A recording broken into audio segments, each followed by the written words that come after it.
Welcome back to Traveling Dice. This is Jason. I have my third battle report in the second scenario of the Path to Glory campaign my Warhammer group is currently running.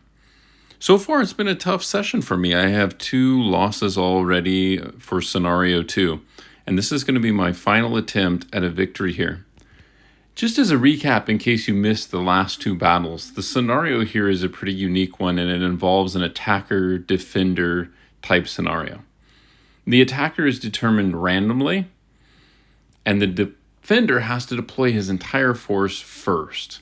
Not only does the defender have to deploy his entire force first, the attacker then gets to choose any table edge to deploy on, and the attacker gets to go first. So there's some flaws with this scenario, in my opinion. I think the attacker is heavily favored.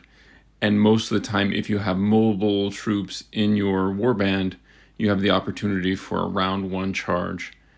And oftentimes a round 1 charge where you're able to target your opponent's weaker units. So, fortunately, in this third session here of Scenario 2, I get to be the attacker, which is nice. My warband is led by my Chaos Champion, Esmund the Foul, and he is a worshipper of Nurgle. And I have several advancements already. Your champion gets more powerful as the campaign goes on, gaining the favor of your chosen Chaos God.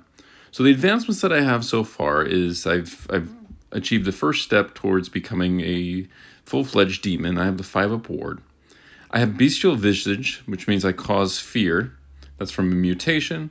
I gained +1 attack, +1 toughness, and I also actually gained Frenzy from an injury that I sustained in one of the previous battles, suffering from madness. So far, so good. I'm pretty powerful.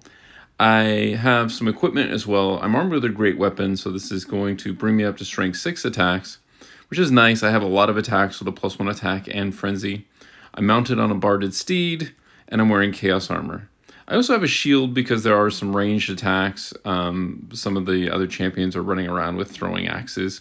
So although I don't get to use the shield in combat, I do get to use the shield against ranged attacks, which is nice. In my warband, I also have a Chaos Troll. I have a Chosen of Chaos with a flail. I have 2 Chaos Warriors with great weapons and Chaos Armor. And then I also have a Plague Bearer. My opponent's warband is led by a Chaos Champion on foot, and he has several advancements already. He has +1 strength, +1 wound, and +1 toughness.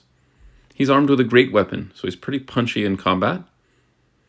My opponent's warband has 2 ogres with great weapons, 1 Chaos Troll, a small unit of Chaos Warriors with hand weapon, a unit of Marauder Horsemen with flails, and a small unit of Marauders with flails, and 2 Chaos Warhounds. As my opponent deploys his warband first, which this scenario dictates as the defender, I start to see an opportunity that if I'm able to set up and complete a charge against the Chaos Warhounds, my champion, Esmund the Foul, should easily take those guys out and be able to overrun into my opponent's unit with his champion and ogres.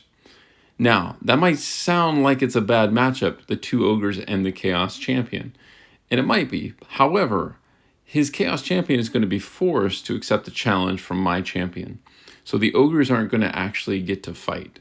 So I deploy opposite the Chaos Warhounds, and my intention is to attempt a first turn charge with my champion on the Chaos Warhounds. Esmund the Foul is indeed able to finish that first turn charge, which is great. I only needed a pretty moderate number, so I would have had to actually roll pretty poorly not to get it. During the magic phase, I decide I'm going to throw 6 dice at the signature spell Fireball, fully boosted to 3d6 strength 4 hits at the troll. And I get double 6s, which is actually okay with me. My opponent won't have an opportunity to dispel it. I'm probably not going to lose my sorcerer. The big drawback to miscast in 8th edition is that you do a lot of damage to models next to you, which actually isn't a big issue in these warband games. So, great. I managed to kill that troll, which is great, and I end up taking a wound on my sorcerer, which is fine. So far, turn 1's going really well. I feel great about getting rid of that troll. My champion, Esmund the Foul, does indeed kill both of the Warhounds. He overruns into my opponent's unit containing his champion, which we won't fight that combat until my opponent's turn. However, my opponent's Warband does need to take a bunch of panic tests, and his Chaos Warriors fail that check, and they start running. Although my champion's doing most of the work here, you can see that the rest of my warband did advance up as well, except for the sorcerer. I'm keeping him back. So we go over to my opponent's first turn, and he is able to rally his warriors, which is good for him. We fight that combat, and we end up in the challenge, and I kill his champion, and his ogres break, and I run them down. Not only do I run them down, but I actually overrun into the marauders. We go over to the magic phase, and my Chaos Sorcerer decides he's going to try to wind up again with another fireball. Again, I'm throwing 6 dice at this thing. I don't want my opponent to have an opportunity to dispel it, and I'm targeting the Marauder Horseman. I get double 6s again. So, it's a mixed bag. Now I have a real chance of losing that guy, which isn't a big deal. Probably the worst part about losing him at this point is that I'm going to have to roll on the injury table, and there's a chance that he just dies. It's not a big chance. They only die on a roll of a 1, and you can re-roll it for a favor point, which I would do. So it's only 1 in 36 chance, but still, there's still a chance. So he takes out the Marauder Horse, which is great, and he does indeed die. We go over to the combat phase, and I manage to kill all but one of the Marauders with Esmund the Foul. The remaining Marauder breaks from combat. Now I'm rolling 3d6 and taking the 2 highest for my pursuit roll because I'm mounted, and he, being an infantry model, is only rolling 2d6. My odds of catching him are really good, and yet he gets away, unfortunately.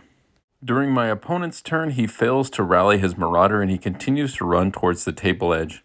His Chaos Warriors do move back in position towards the hill, and it's over to my turn. Now at this point, I think I've won the scenario. My opponent and I don't actually catch this, and we fight a few more rounds. My opponent's Chaos Warriors end up charging Esmund the Foul, who repositioned himself in the center of the circle to receive that charge. He manages to dispatch those 3 Chaos Warriors. My opponent's Marauder never rallies, and eventually my opponent decides to rout. So this is my first victory for scenario 2, which is nice. It's nice to not lose all 3 of those games. I do get one last advancement based on this third battle, and I get +1 weapon skill, and I'm just fine with that.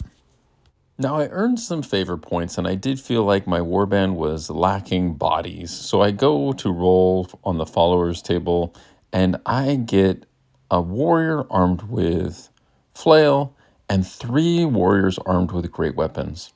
So still kind of an elite force. I was hoping to get maybe some cheaper troops, but hey, I'll take it. Bodies are bodies. My warband is getting bigger. It's still probably the smallest one though in the group. It will probably be a few months before we play the next one, maybe early spring, but I look forward to getting back to you once we've fought scenario 3. Bye for now.